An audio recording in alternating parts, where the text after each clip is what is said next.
He built his empire on contracts, but the one he signed that night would rewrite everything he believed about control.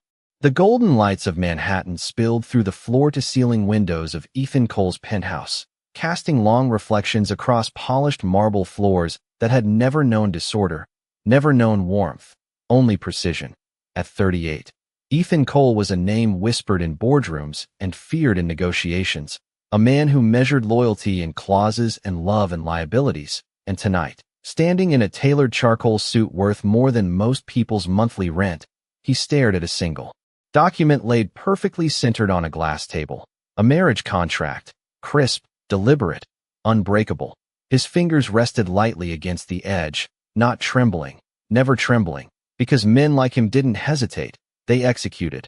Outside, the city pulsed with life, but inside, there was only silence, the kind that followed power, the kind that preceded decisions that could not be undone. You understand the terms, he said without looking up, his voice even, controlled, the voice of a man who had never needed to repeat himself.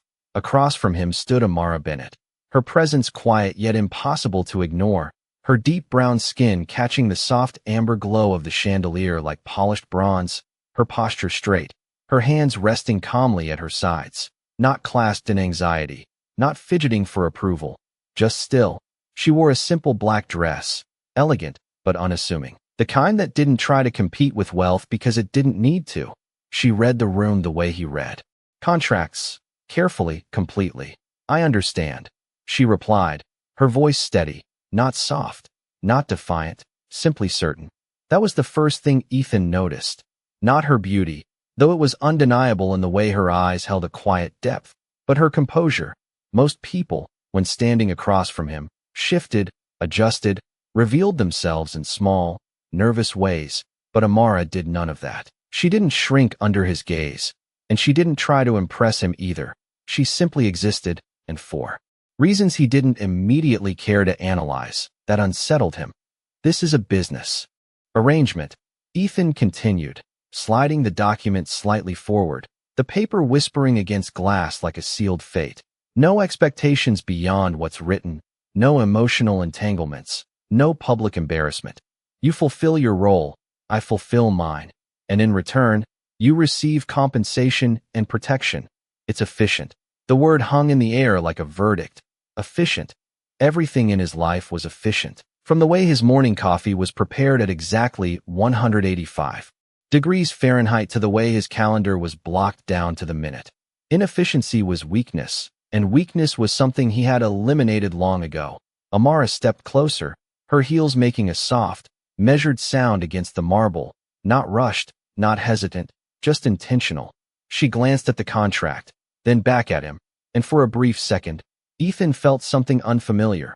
A pause, not in time, but in perception, as if the moment had shifted slightly off its axis. And what happens? When the contract ends, she asked.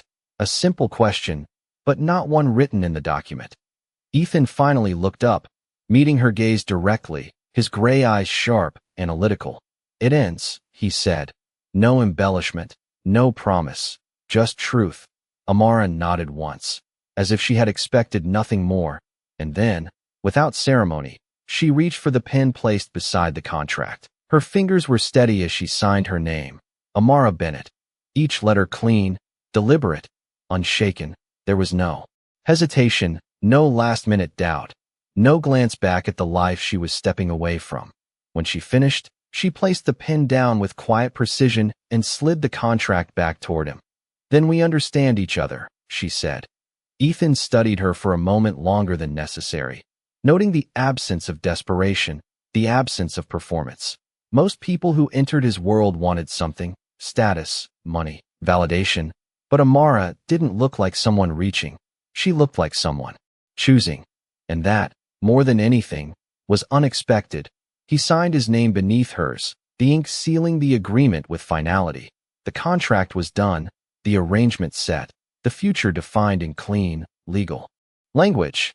Yet as he closed the folder and the city lights flickered in the reflection of the glass, Ethan Cole, who had built an empire on certainty, felt, for the first time in years, the faintest trace of something he couldn't quantify. Not doubt, Not regret, but a quiet disruption, like a perfectly still room that had just noticed a single breath.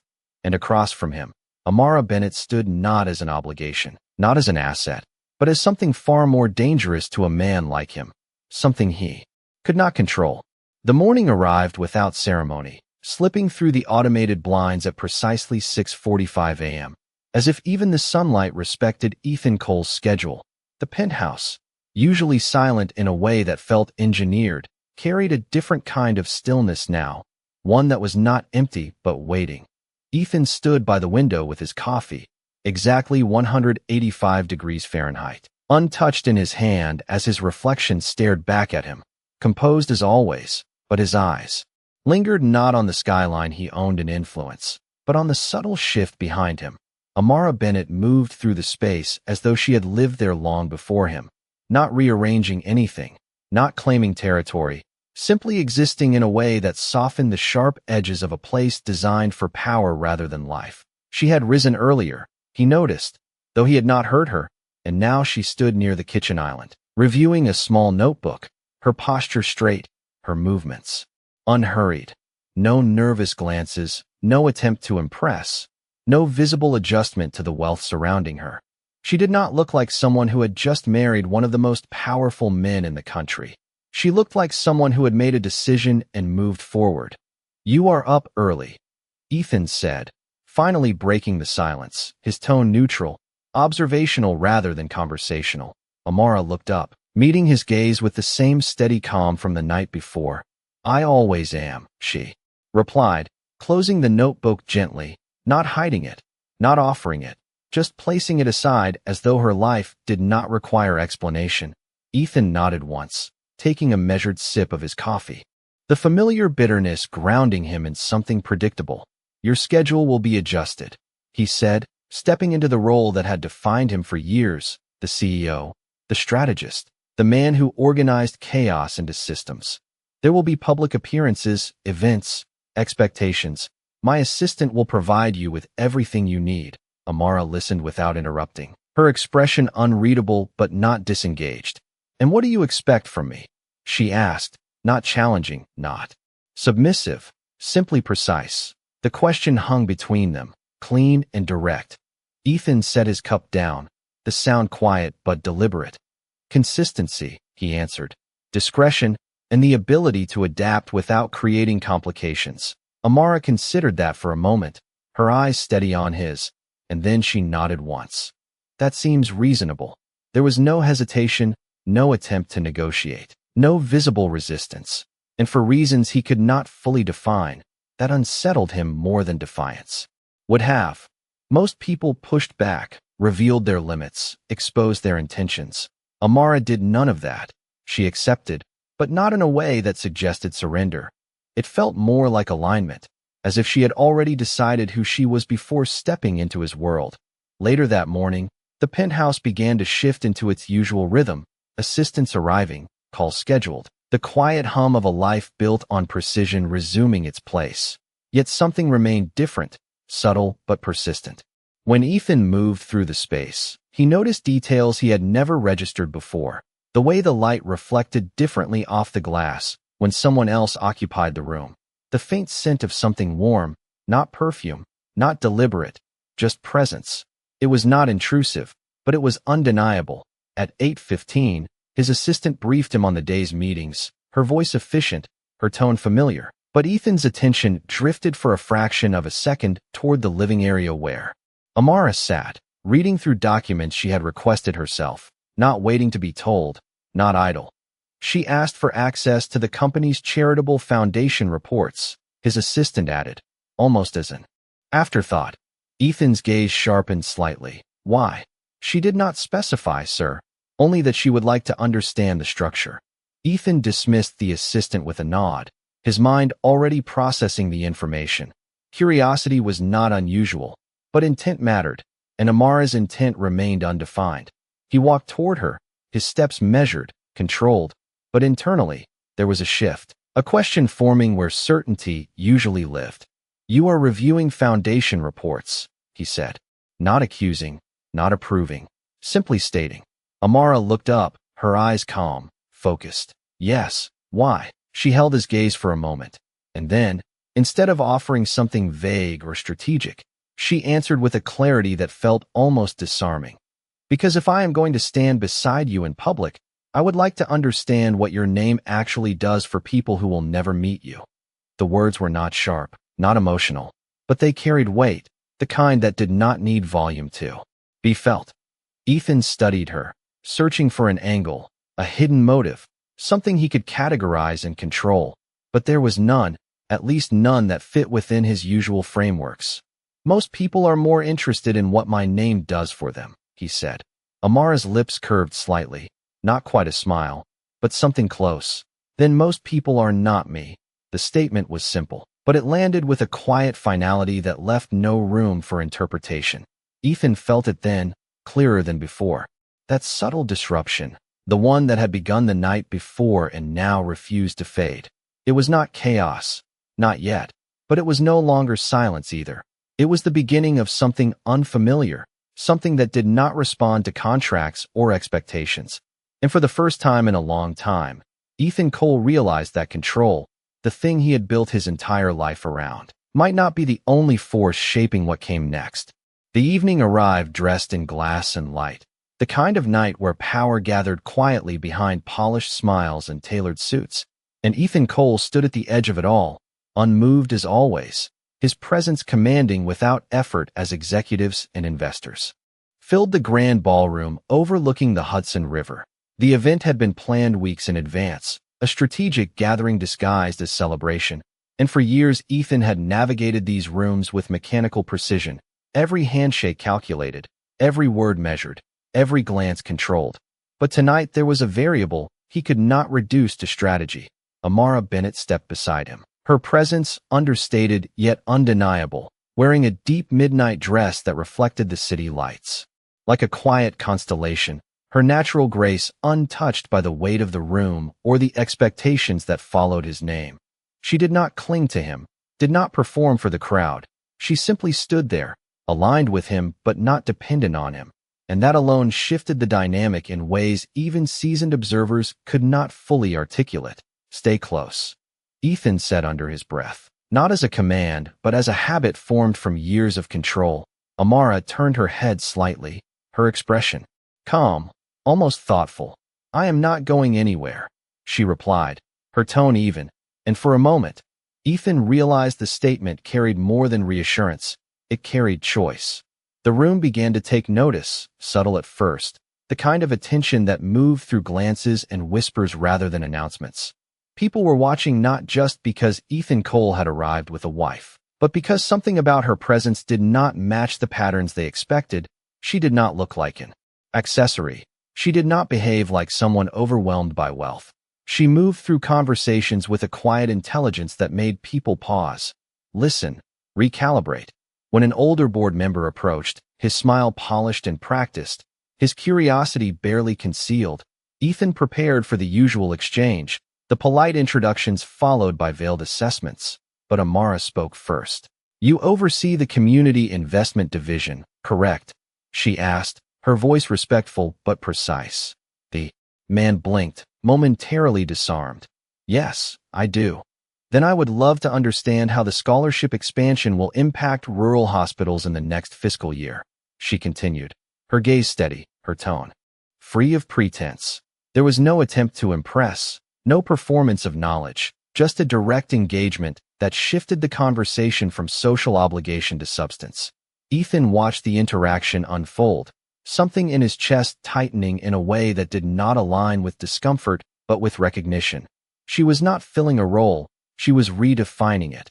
As the night continued, the pattern repeated, subtle but undeniable. Conversations that lingered longer than expected, glances that returned more than once, an atmosphere that adjusted itself around her rather than the other way around. And Ethan, who had always been the center of gravity in every room he entered, found himself observing rather than directing, calculating less and noticing more. It was not distraction, it was awareness, sharpened and unfamiliar. Later, when the music softened and the crowd thinned slightly, they found themselves standing near the balcony, the city stretching out below like a living map of ambition and consequence. Ethan loosened his tie slightly, a rare concession to the weight of the evening, and turned to her. "You handled yourself well," he said, the closest thing to a compliment he offered without intention. Amara leaned lightly against the railing, her eyes tracing the horizon rather than seeking his approval. "I was not trying to handle anything," she said. "I was listening." The answer lingered, simple but layered, and Ethan realized that what set her apart was not effort, but authenticity, a quality he had long considered inefficient, unpredictable, unnecessary. Yet here it was, shifting rooms, altering perceptions, creating outcomes he had not engineered. "Most people in that room were not listening," he said. Amara nodded slightly. Most people were waiting to speak. The quiet truth settled between them, carried by the evening air, and for a moment, there was no contract, no expectation, just two people standing above a city that never stopped moving. Then, as if drawn by something neither of them acknowledged, Ethan's gaze lingered on her a fraction longer than usual, not analyzing, not assessing, simply seeing. And in that moment, something shifted again, subtle, but irreversible, like a line that had been crossed without announcement. It was not dramatic, not overwhelming, just a quiet recognition that the space between them was no longer defined solely by terms and conditions. And as the lights of the city reflected in her eyes, Ethan Cole understood, not fully but enough to unsettle him, that the structure he had built around his life was beginning to respond to something it was never designed to contain. The night did not end when the last guest left. It followed them home in the quiet space between words, in the echo of conversations that lingered longer than expected. And when the penthouse doors closed behind them, the silence felt different again, not empty, not controlled, but aware. Ethan removed his jacket with a measured motion, placing it over the back of a chair as he always did, but his attention was not on routine. It was on the presence that moved past him without hesitation, Amara, crossing the room with the same calm certainty she carried into every space, her heels soft against the marble, her posture unchanged by the weight of the evening.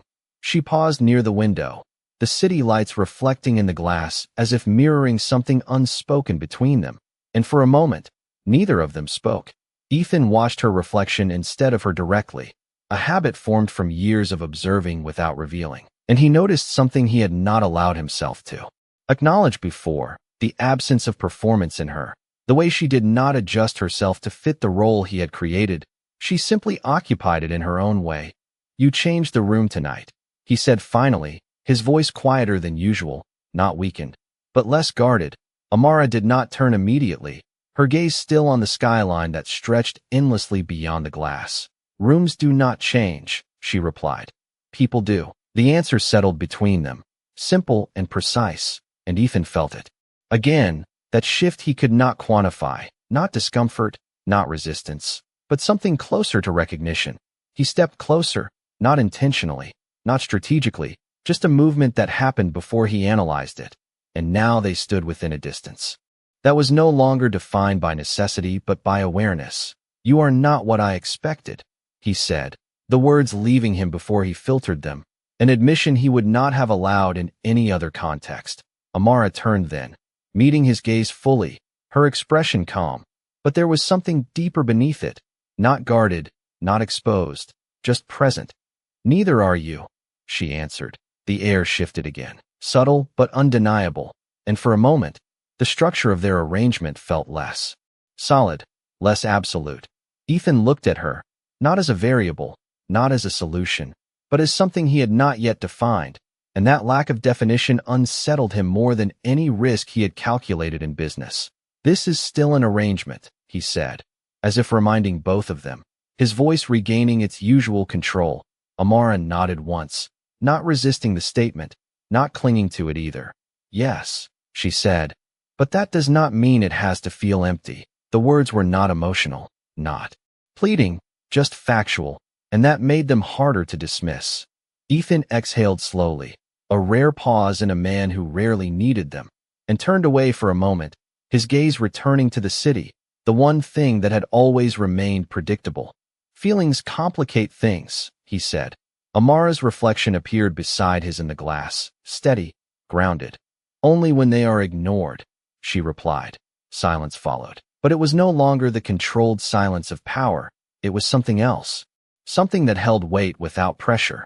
Ethan found himself thinking of the contract, the clean lines, the defined expectations, the certainty it had provided, and for the first time, it felt incomplete, not flawed, but limited. He turned back to her, his expression unreadable, but his focus sharper, more intentional. "There are boundaries," he said. Amara met his gaze without hesitation.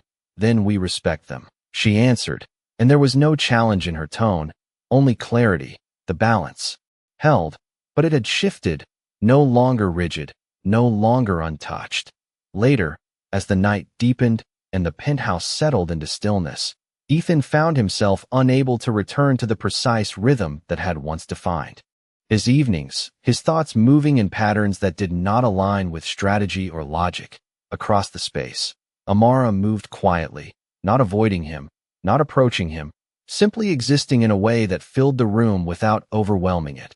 When she finally turned toward the hallway, pausing for just a second as if acknowledging the moment without naming it, Ethan realized something he had not allowed himself to consider before, that this arrangement, this carefully constructed agreement, was no longer operating on terms alone. It was evolving, subtly, quietly, but undeniably. And as the lights of the city dimmed in the distance and the night settled into something deeper, Ethan Cole stood in a space he had designed for control and recognized, with a clarity that did not require explanation, that something within it had already begun to change, not because he allowed it, but because it no longer needed his permission. The next morning did not announce itself with urgency, but with a quiet shift that neither of them could ignore, as if the space they shared had begun to remember them differently. Ethan sat at the long dining table, a place designed more for meetings than meals, reviewing reports on his tablet, while a perfectly prepared breakfast rested untouched in front of him, his attention divided in a way that was new, unfamiliar, and increasingly difficult to dismiss. Across the room, Amara moved with the same composed rhythm, but today there was a subtle change, not in her demeanor, but in the direction of her focus. She was dressed simply, her style unchanged by the luxury around her, but there was intention in the way she gathered her things, a quiet preparation that did not seek permission. "You are going somewhere," Ethan said without looking up, his tone observational, but sharper than usual. Amara paused briefly, then turned toward him, her expression steady. "Yes," she replied. "The foundation office downtown. I scheduled a visit." Ethan's fingers stilled against the screen, just for a moment, before he set the tablet down. "Without informing my office," he said. It was not anger, but it was not neutral either. It was control, disrupted. Amara met his gaze without hesitation. "I did not think I needed approval to understand the work that carries your name." The words were calm, but they landed with precision. Ethan leaned back slightly, studying her, recalibrating. Most people in his world asked for access, waited for permission, operated within the structure he defined. Amara had stepped outside of that structure, not to challenge it, but to move beyond it. "My schedule is coordinated for a reason," he said. "There are protocols." Amara nodded once, acknowledging the statement without submitting to it. "And yet, the people your foundation serves do not operate on your schedule," she replied. "They are there every day, whether it is convenient or not." Silence followed, not tense, but charged with something more complex than disagreement. Ethan exhaled slowly, his gaze steady on her, and for a moment, he considered redirecting, reasserting control, restoring the balance he understood. But something held him back, something that had been building since the night they signed the contract. "You will have security with you," he said finally. Amara's lips curved slightly, not quite a smile, but close enough to shift the air between them. "Of course," she said. There was no resistance, no argument, just acceptance that did not feel like concession. Later that day, the city moved around her in ways the penthouse never could. The foundation building standing not in polished isolation, but in the middle of real life, where the edges were less defined, less controlled. Amara walked through the doors with quiet confidence, her presence drawing attention not because of status, but because of the way she listened, the way she engaged without hierarchy.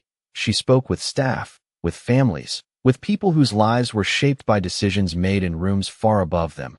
and she absorbed it all without performance, without distance, across town. Ethan found himself distracted in a way that disrupted his usual precision, his meetings efficient but his thoughts divided, returning again and again to a place he had not visited in years, not physically, but mentally. The foundation had always been part of his empire, structured, effective, measurable, but distant. It was something he controlled, not something he experienced. By mid-afternoon, the disruption had grown into something he could no longer ignore, and without announcing it, without scheduling it, he left his office and headed downtown, his driver navigating the city streets with practiced ease.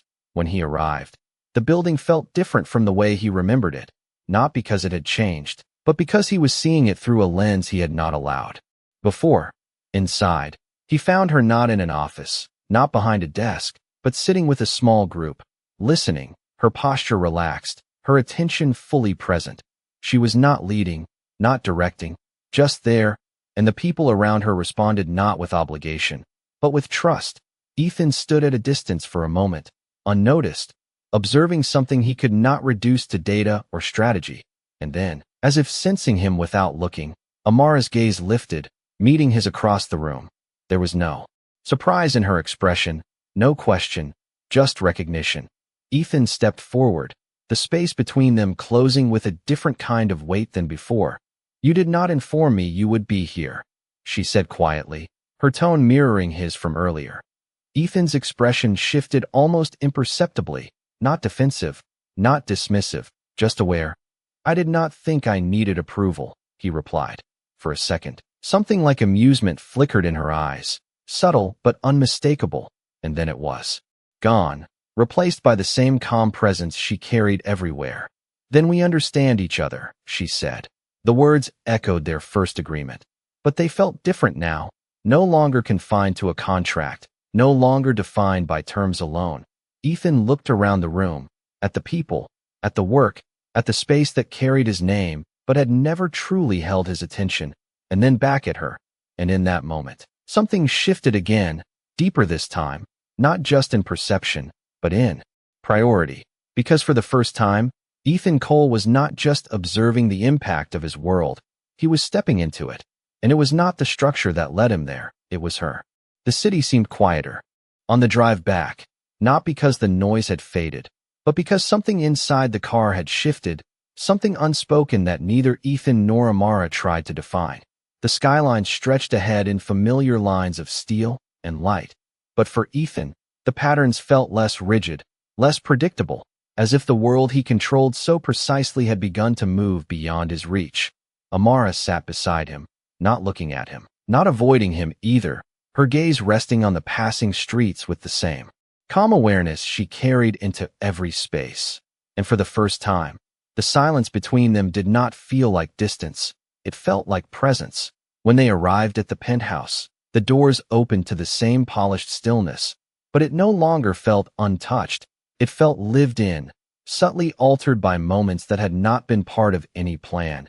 Ethan stepped inside first, loosening his tie slightly, a gesture that had become more frequent, less deliberate, as if control itself was beginning to soften around the edges. "You changed something today," he said, not turning to face her, his voice low, measured, but carrying a weight that had not been there before. Amara closed the door behind them, her movements quiet, unhurried. "I did not change anything," she replied. "I just looked at what was already there." Ethan turned then, his eyes narrowing slightly, not in suspicion, but in focus. "That foundation has existed for years," he said. Nothing about it was new. Amara met his gaze evenly. "No," she said, "but your attention was." The words landed with a quiet force, not accusatory, not emotional, just undeniable. Ethan held her gaze for a moment longer, something shifting behind his usual composure, something he did not immediately resist. "You think I have been absent," he said. Amara considered that, her expression thoughtful rather than reactive. "I think you have been efficient," she answered. But efficiency is not the same as presence. The distinction settled between them, subtle but sharp, and Ethan exhaled slowly, his mind moving through familiar patterns of defense, of justification, but finding less ground than before. He had built systems that worked, outcomes that measured success, but none of them accounted for what he had seen that afternoon. The way people responded not to structure, but to attention, to listening, to being seen. Presence does not scale, he said finally. Amara's lips curved slightly, not dismissing, not agreeing, simply acknowledging the logic. Neither does trust, she replied. Silence followed. But it was not empty. It was layered, carrying the weight of something that could not be reduced to metrics or managed through strategy. Ethan walked toward the window, his reflection meeting him again in the glass. But this time, it felt less like a mirror and more like a question. Behind him, Amara moved through the space with quiet intention, setting her things aside, adjusting nothing, yet somehow altering the atmosphere simply by being there. "You could have told me what you were planning," Ethan said, his voice softer now. Not a command, not even a criticism, just a statement. Amara stepped closer, not into his space, but near enough that her presence registered differently. "You could have come without being invited," she replied. The simplicity of it caught him off guard, not because it was unexpected, but because it was true in a way he had not allowed himself to consider. For a moment, Ethan said nothing, his gaze shifting from the city to her reflection beside his. And then, without planning it, without calculating it, he asked a question he had not asked anyone in years. "What did you see today?" he said. Amara did not answer immediately, as if the question itself deserved more than a quick response. "I saw people who do not need your power," she said finally, her voice calm, steady. "They need your attention, your time, your willingness to stand in the same room without turning everything into a transaction." The words did not challenge him. They did not accuse. They simply revealed a perspective he had never prioritized. Ethan turned to face her fully, the distance between them narrowing not by movement, but by understanding. "And you think I can do that?" he asked. Amara met his gaze without hesitation. "I think you already did," she said. The moment held, quiet but significant, and something shifted again, deeper this time, not just in awareness, but in possibility. Ethan felt it, not as a loss of control, but as an expansion of it, a realization that control did not have to mean distance, that strength did not have to exclude presence. And as the evening settled around them, the city lights reflecting in the glass, Ethan Cole stood in a space he had once defined entirely on his own terms and recognized that those terms were no longer enough, not because they were wrong, but because they were incomplete, and for the first time, he did not reach for a contract to define what came next. He simply allowed the moment to exist, unstructured, unmeasured, and undeniably real. The shift did not arrive with noise or warning. It came quietly, disguised as information, as most disruptions in Ethan Cole's world often did.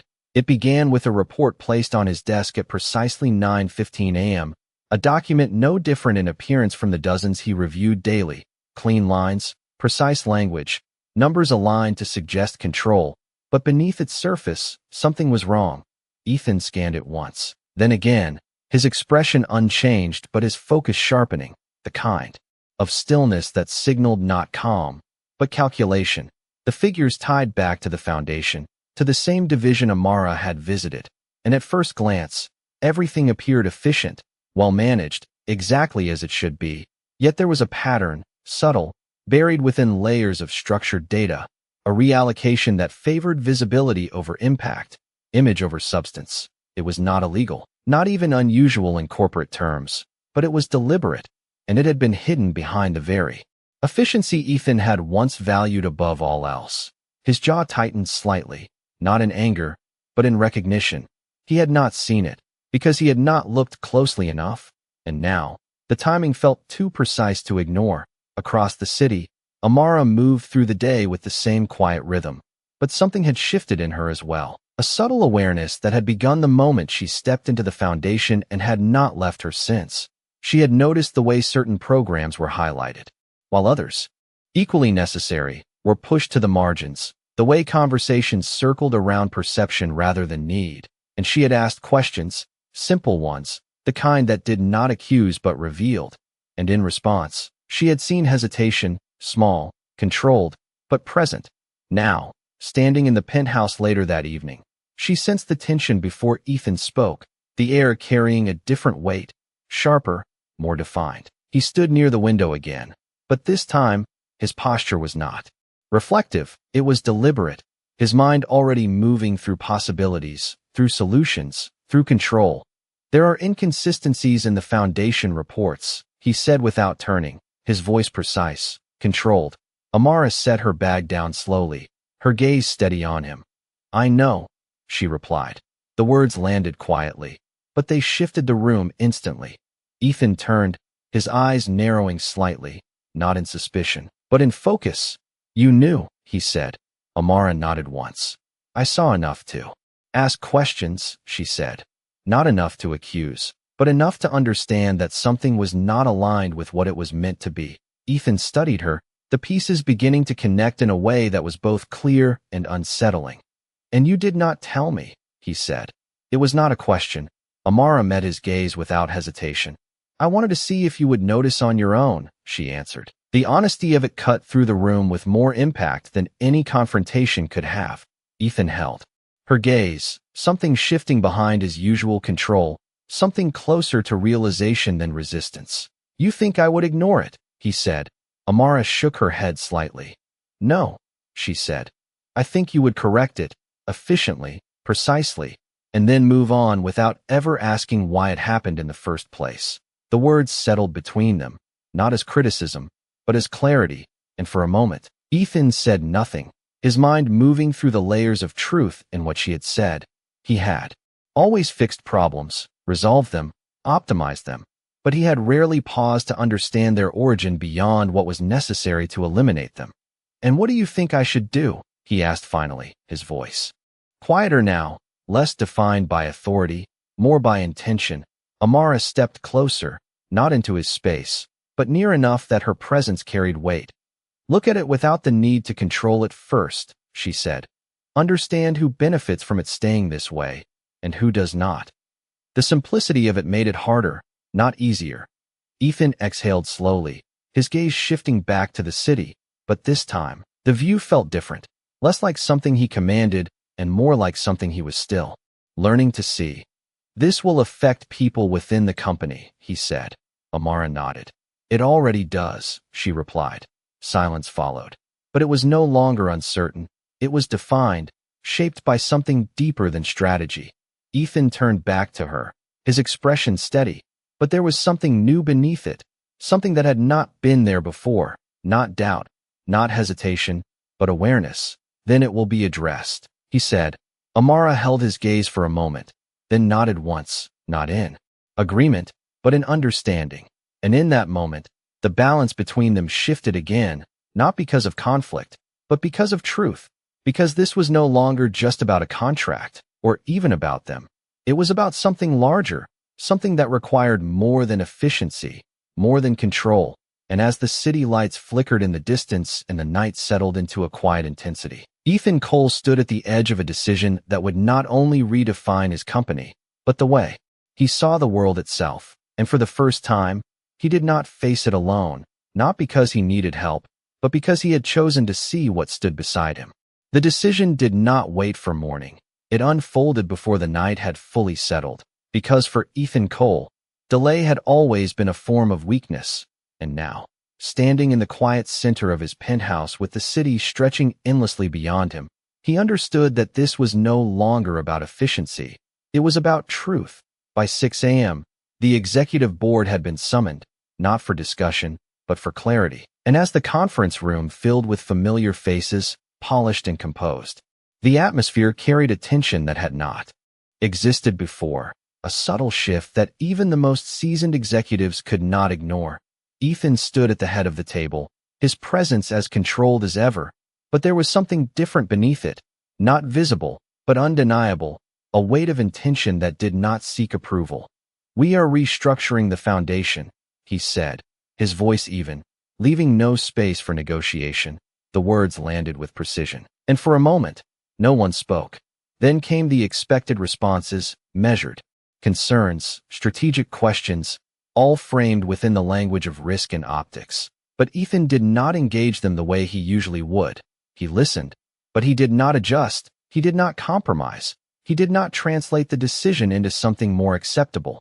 He simply held it, Across the room, subtle glances were exchanged, calculations recalibrated. Because this was not the Ethan Cole they were used to negotiating with.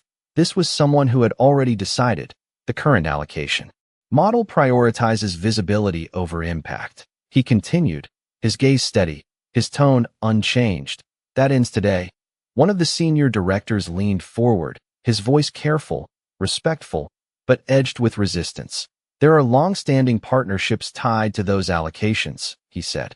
Adjusting them will create instability. Ethan met his gaze without hesitation. Then they were never stable to begin with, he replied. Silence followed. Heavier this time, not because of conflict, but because of finality.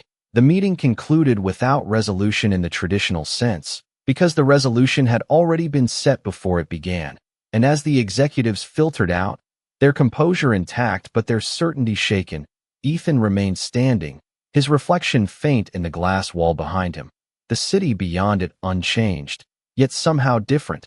Later that day, the ripple began, quiet at first. Adjustments in reports, shifts in communication, a recalibration that moved through the company with controlled precision. But beneath it, something deeper was unfolding, something that could not be measured in numbers alone. Back at the penthouse, Amara stood near the window, her gaze tracing the horizon as if she could see beyond it. As if she understood that change did not end with a decision, it began there. When Ethan entered, there was no need for explanation, no need for questions. She turned slightly, her expression calm, but her eyes searching, not for answers, but for truth. You did it, she said. Ethan stepped further into the room, his posture steady, but his presence carrying something new, something that did not come from authority alone. It needed to be done, he replied. Amara studied him for a moment, not assessing, not judging, simply seeing. That is not why you did it, she said quietly. The words did not challenge him, they clarified him. Ethan paused, just for a second, and in that pause, something shifted again, something that no longer belonged to strategy or structure. No, he said finally, it is not. The honesty of it settled between them, not dramatic, not overwhelming, just real. Amara stepped closer, the space between them no longer defined by distance, but by understanding. Then what changed? She asked. Ethan looked at her, not as a variable, not as a factor, but as the presence that had moved through his world without force, without demand, and altered it in ways he had not anticipated. I stopped looking at what was efficient, he said, his voice quieter now, less guarded, and started looking at what was right. The words carried a weight that did not need emphasis. And for a moment, neither of them spoke. The city outside continued its endless motion, but inside, something had stilled, something had aligned. Amara's expression softened, not into something fragile, but into something certain. That is where it begins, she said. Ethan held her gaze, and for the first time, the absence of control did not feel like a risk. It felt like clarity, because this was no longer about managing outcomes. It was about understanding them, about standing within them without needing to reshape them immediately. And as the light shifted across the room, reflecting in the glass, in the quiet space they now shared, Ethan Cole realized that the transformation he had resisted was no longer something external. It had moved inward, reshaping not just his decisions, but the way he saw everything that followed. And in that realization, there was no resistance left, only the steady recognition that some changes were not meant to be controlled, they were meant to be lived. The morning did not feel like an ending. It felt like a beginning that had finally found its shape. And as sunlight filtered through the glass walls of the penthouse, it no longer revealed a space built solely on control. It revealed a space that had learned how to breathe. Ethan stood near the window, not with the rigid posture of a man preparing for the next move, but with the quiet stillness of someone who no longer needed to calculate every outcome before it arrived, his reflection softer. Now, not because he had lost anything, but because he had gained something he had never accounted for. Behind him, Amara moved through the room with the same calm presence that had changed everything without ever demanding it, her steps unhurried, her actions intentional, as if she had always belonged in a space that had once rejected anything it could not define. The contract lay on the table where it had been placed days ago, its clean lines and precise language untouched, yet somehow irrelevant in a way that could not be explained by logic alone. Ethan turned, his gaze resting on it for a moment before shifting to her. The terms were clear, he said, not as a reminder, but as a reflection. Amara followed his gaze, her expression steady, thoughtful. They still are, she replied. The words carried no resistance, no dismissal, just truth. And yet, the air between them held something that no contract had ever accounted for. Ethan walked toward the table, his steps measured, but no longer driven by habit alone, and picked up the document, his fingers tracing the edges as if he were seeing it for the first time. This was supposed to define everything, he said. Amara stepped closer, her presence quiet but undeniable. It defined the beginning, she said, not the meaning. The distinction settled into the room with a clarity that did not need to be argued. Ethan looked at her then, not as a variable, not as a solution, but as the one constant that had remained unchanged while everything else shifted. I do not want this to end when the contract does, he said. The words were simple, but they carried a weight that could not be reduced to strategy or negotiation. Amara held his gaze, her expression calm, but there was something deeper beneath it now, something that had grown not from expectation, but from understanding. Then do not let it be a contract anymore, she replied. There was no hesitation, no condition, just a quiet offering that required no force. Ethan looked down at the paper again, the document that had once represented control, certainty, safety, and for the first time, it felt smaller than the moment he was standing in. Without drama, without hesitation, he set it back down, not as something discarded, but as something completed. Then it will not be, he said. The words did not declare anything to the world. They did not demand acknowledgement. They simply existed, steady and real. Amara's lips curved slightly, not into a smile of victory, but into something softer, something that reflected not change, but alignment. The city beyond the glass continued its endless movement, unaware of the shift that had taken place within a single room. But inside, everything had settled into a new kind of balance. Later that day, when they stepped out together, there was no performance, no calculated display, just presence. Two people moving through a world that no longer felt divided by power or expectation. The foundation reports would continue to change, the company would adapt, the systems would evolve, but none of that felt as significant as the quiet understanding that had taken root between them. Because what had started as an arrangement had become something else entirely, not defined by terms, not limited by conditions, but shaped by choice, by attention, by the willingness to see beyond what was efficient and into what was real. And as the